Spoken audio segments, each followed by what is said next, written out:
So we always come, and this is what I'll explain to you as we go along a bit more. We always want to come to the belly and clear it out. Because what we're doing is we're pushing all this shit that's here and it's going to the belly. Sometimes it comes out through the screaming and the crying and the burping and everything, and sometimes it gets a bit stuck in people's belly. I'll give him a break from the chopstick and use my fingers now to start moving this kind of tension. He's very tight in his toes though. So it won't really matter whether I'm using my fingers or the chopstick, it'll still be kind of intense. Now I'm going to come in and move each joint. That one's actually got a good range of movement, but this one's a bit stuck. So you support below the joint and then move it side to side. See how that one's moving really well? But then I come to here. Yeah.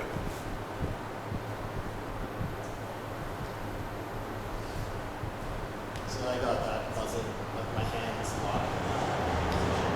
So a lot of energy movement. Some comes out through the breathing, the screaming, and the crying and everything, and some is getting trapped in his hands. That's just a temporary thing.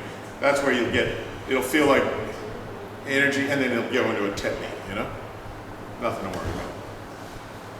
Could somebody pass me one of those towels, please? There's a small hand towel. Oh yeah, a hand towel will be fine. Just, it gets a little sweat on his toes.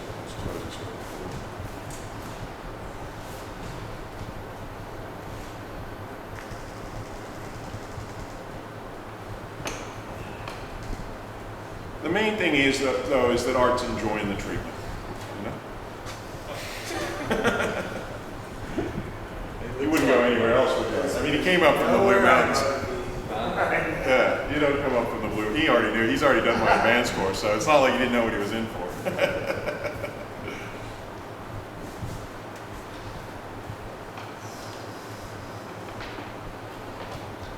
And therefore, you get happy clients, you build a good business, right? You get people coming up from the Blue Mountains or whatever. That's really what he wanted. Just wanted me to work the hell out of it. Oh.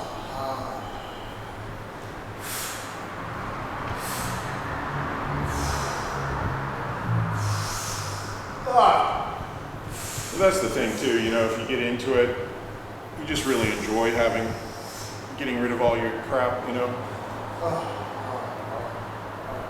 So now I'm following that band up. See how I've started to work? I worked a bit on all of his toes. Now I can follow the delta band up. So I'm caressing through here. It looks like it gets a bit boring working his toes, but once you've done that, this kind of stuff can move a lot easier.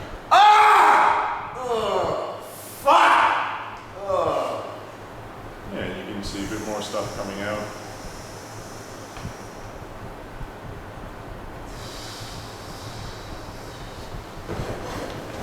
Big breath. I'm showing you guys that next week, not this week, so don't practice that. Big breath. With this, I'm moving his shin away from me, and then I can just go in here, not very stressful on my body, and I can get fairly firm pressure.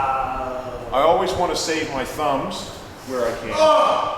Doesn't mean I have to go hard. You can see I'm just using a bit of body weight here, just to get it where it's going to move. But I'm staying away from that shin bone. That's why I turn his foot, to keep the shin bone away. And then I can come back in, big breath. Right.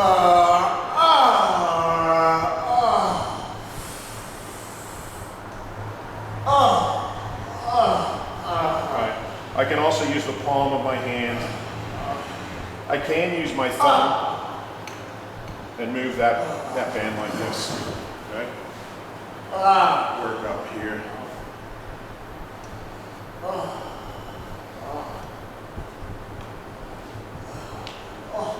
Yeah, huge release. Yeah. But as I say, you can, if you learn to do stronger stuff, you can always just wimpify it.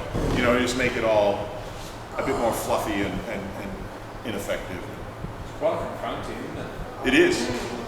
It's a kind of what I call a bit of a no bullshit kind of massage, you know? It's like, this is your fucking tension. Do you want to get rid of it or not? Or both. For flying. Oh yeah, yeah. You got to be able to be like a bulldozer Yeah. and excavate, because you got all this shit flying, right? His energy is swearing. Do you have a technique? Do you like put up kind of a bubble or Yeah, you got to. I mean, I keep my energy, my chi field strong, Yep. and it's a resistant. It's like a shield as much as I can. Yep. And if that starts to come down, I know I'm doing too much. Yeah. Okay. Okay, so Will you pull back at that point, or you'll just? yeah, I'll start to think, okay, that's as much as I can do today Yeah. on this particular person. Or you might just. Try Yeah. and- yeah. Yeah. So I already know, like if I'm going to schedule a 3-hour treatment where I know somebody's got a lot of repressed anger is intense to work with in a lot of ways, because it's you know, but also the sadness can be hard to work with. There's all sorts of weird, different types of shit. You know, I'm a shit working specialist, you know. And I guess individual people work with like anger might affect where sadness might affect. That's right. Yeah. That's right. Especially if you're uncomfortable. Like a lot of people are uncomfortable with anger because they've repressed it themselves. Yeah. And if you're uncomfortable with anger and you've repressed it yourself, you're going to find it extremely confronting.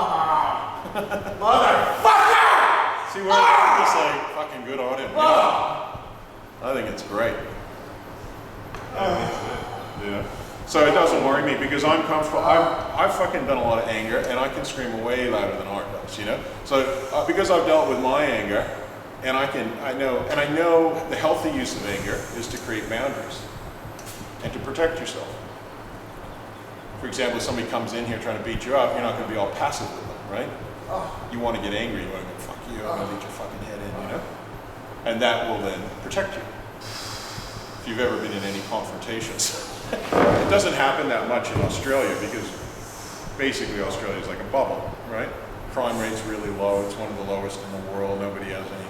I noticed that like coming from Miami, which was a really violent city when I was a kid, to Sydney, and I felt like everybody was like 3 years less mature. And I was like just an average kid in Miami, and I was the toughest kid in my school in Sydney, in Valgalla.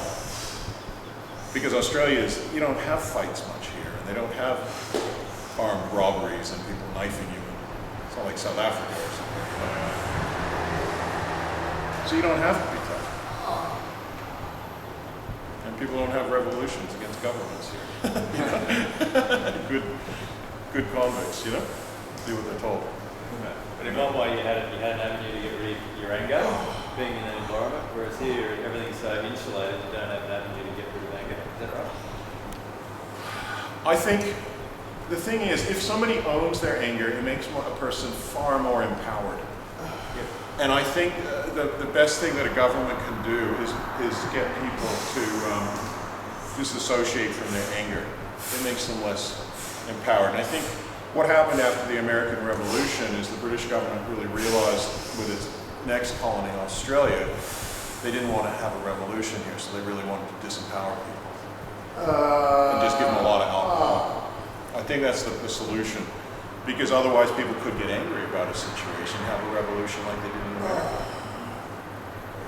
So that's why Australia, they have all these new, Australia's one of those places where they get to test like things like taking away people's privacy, and you know, there's all sorts of things in the government that, because they know Australians won't stand up to the government, really. They never do, right? So, yeah, so I think it's just a thing, a cultural thing. So make Australians very passive, you know. Touched on it before, but do you feel like emotions can be hereditary as well? I think they're passed down because also ideas of how you should be are passed down. So a father, for example, might pass down his definition of how a man should be to his son. This is how you should be. Do you know what I mean? This is what we do here. We drink alcohol in order to numb our emotions. Or we, as a woman, you know, women will pass down, oh, a woman shouldn't be directly confrontational and angry. A woman should be manipulative and this. Do you know what I mean? And they'll pass it down to their a definition instead of the person just being true to themselves. We absorb false definitions of how we should be from our parents. I don't think it's a genetic thing as much. I think it's because you could probably put that person, if they were adopted into another situation, You know, like say for example, you've got more like Northern Europeans tend to be more repressed with their emotions than Southern Europeans. You know, Southern Europeans, they tend to wave their arms around a lot when they're talking and yell and scream. And Northern Germans and Anglo-Saxons and people tend to, and Norwegians and Swedish tend to be a bit more, we're very like that, you know, controlling. They get tight jaws. But I think I don't think it's a genetic thing, because I've seen myself change, because I'm very much Anglo-Saxon. You know, I'm 99%. English, Irish, and Scottish, and the rest is Swedish, you know, or 97%. A bit of French, but not much, you know. Whereas I tended to, because I've traveled a lot, and I've looked at other cultures, and I've self-examined myself in relationship to my own culture. And in particular, having an Australian father who's passed on different ideas of Australian masculinity to me, and then looked at different ideas of masculinity, and then I've gone, okay, well maybe I don't like that one. I think it's really unhealthy. Maybe that's why a lot of Australian men commit suicide, including my own grandfather. And I go, I don't want to be like that. So we can change things. Yeah. And even though, yeah, this is confronting, but you think about why is it confronting? It's confronting because we have social mores about how we should be. And this isn't how we should be. Or we shouldn't be like this, you know? But you don't put it onto him, you know what I mean? Or you're not allowed to fucking scream on the table, you know what I mean? Don't throw your fucking water bottle across the room, you know? Stop talking so much. Yeah, all right, fine. He's just fucking angry what's happening.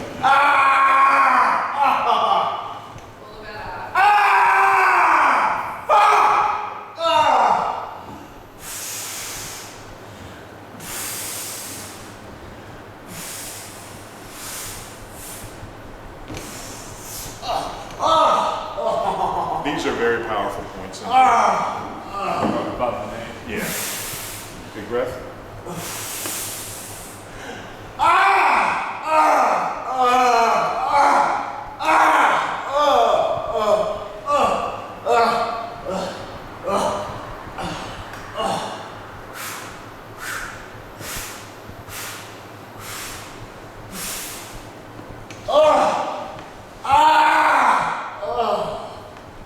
But you can see the main thing is he wants to shift his shit. That's why he doesn't like me talking to you too much. He's like, shift his shit. Which is a good client. That's what I call a green light. But it might, you know, it took Art a while, you know, to figure all this shit out. And he finally, he goes, fuck it, I don't want this shit. So that leg's really started to let go now, actually. And you can see, I didn't spend that long on his leg. Mostly his foot. Big breath.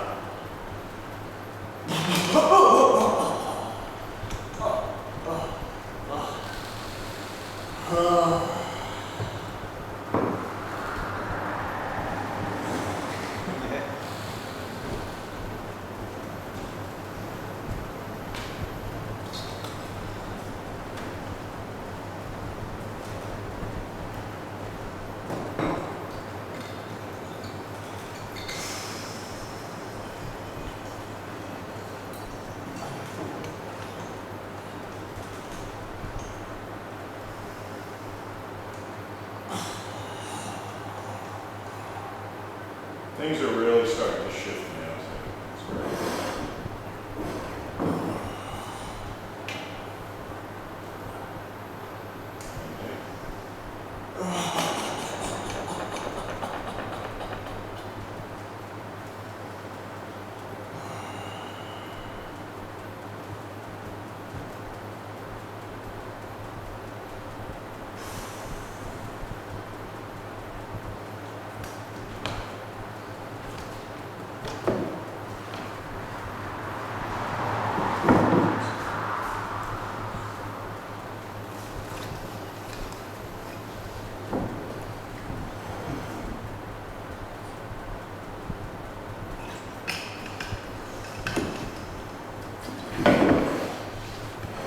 All right, does anybody want to feel the difference between that leg and this leg? See how the thing doesn't, this one's like It doesn't even move smoothly.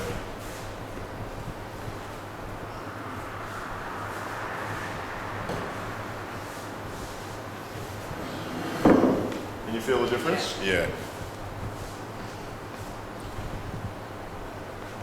Drinking a heap of water for him is going to be really important. Afterward, yeah, absolutely. Yeah. Absolutely. Wow. And that was his tighter leg. Okay. Yeah. Okay, so we've taken his tighter leg, not just to equalize it with the other leg, but to bring it way down. And then gradually we bring the other leg down. Then we bring the arm down, each arm. So in a treatment session with him, my first treatment would be a hi, how you going, nice to meet you, getting to know him treatment, where I'd do a bit of everything. I'd be a bit more cushy with him. And then if he was ready and he gave me the green light once he knows what this is all about, then I would do maybe one leg, because it takes so long. You can see that's taken a long time. It's taken a lot of energy. I will start to get tired, okay? He will start to get a bit tired. He might not get tired, but I might get tired because it's tiring, okay? And then I might go, well, come back in a couple days. I know you're keen for another session. You want your other leg done. And most people will, because they'll walk out going, wow, this leg feels amazing. They're not sitting there and thinking, oh, that was so fucking painful. They might. But they're thinking, this is amazing. Like a mother's just had a baby. They're thinking, oh, I got a baby. You know? He's thinking, I got a new leg. And he's thinking the other one's still fucked. And he's feeling the pain in the other one, because he's now got something to compare to. So he's now got, like what Vern was saying, he's now got a new definition of normal. And now the other one's not so good. All right? Well, I still don't feel like I've done a thorough job here. I've just loosened it up a bit, you know? I think he needs more work here. But what we call the pace of how much he can release is how much he can breathe into and release in one treatment. When you become a good therapist, the limiting factor is the patient. Because I could do a lot more and a lot quicker, but he wouldn't be able to process it. He wouldn't be able to scream that much. Plus, with you guys being all a bit newbies and all that, the screaming's a bit, you know, confrontational and all that sort of shit. It's a bit uncomfortable. Do you know what I mean? I don't know if any experience that. What's that? Exactly. See? You're like the surgery students who are fainting in that. I don't know, you just watch that Quincy MD show. And then opening show that the old surgeon's been operating on tens of thousands of people. He's pulling the intestine out and everything. All the students just faint. Like, what am I getting in for here? You know, it's like human body, and you're dissecting it. We're not dissecting it, we're just swearing. That type of thing. We're not even pulling his intestines out. Big breath.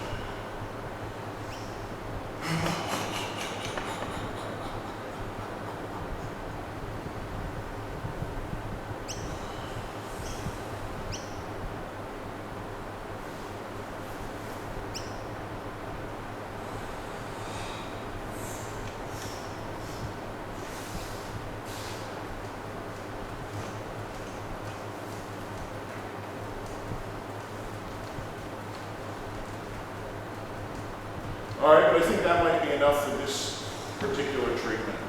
All right?